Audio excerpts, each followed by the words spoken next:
هنعمل النهاردة الكبدة الاسكندراني بتاعت عربيات الشارع. سهلة جدا جدا وخطيرة، نظيفة ولذيذة بشكل مش قادرة اقولكوا. دي اكتر وصفة تقليدية هنعملها النهاردة وبدون اي مكونات خزعبلية. يلا بينا نعمل. اول حاجة هقطع الفلفل. معايا فلفل رومي وفلفل حامي، ممكن نستغنى عادي جدا عن الفلفل الحامي، بس انا بالنسبة لي كبدة يعني فلفل حامي. بس كده. بصوا بقى، اول حاجة الكبدة ما بتتغسلش مبدئيا كده. في طاسة سخنة جدا جدا نزلت معلقة زيت عادي وكمان معلقة سمنة، وبعد كده هنزل بالكبدة بس مش كمية كبيرة عشان لو نزلنا كمية كبيرة هتنزل مية. وبس كده.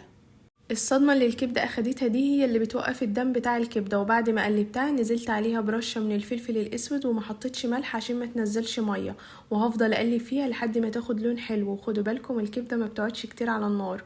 وبعد ما اخدت اللون نزلت عليها بالفلفل، وبعدين هديهم تقليبة مع بعض، وهنزل عليها كمان بمعلقة من الثوم المفروم واقلبهم مع بعض كويس.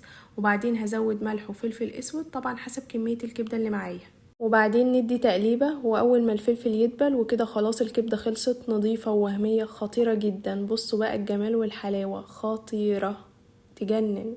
حلوة بشكل بجد احلى من بتاعة الشارع. هعملها بقى في عيش بلدي وطحينة وعصرة ليمونة. خطيرة خطيرة جدا. هستناكم تجربوها وتقولولي رأيكم فيها، وما تنسوش تعملولي لايك وشير ومتابعة، واشوفكم في فيديو جديد. باي باي.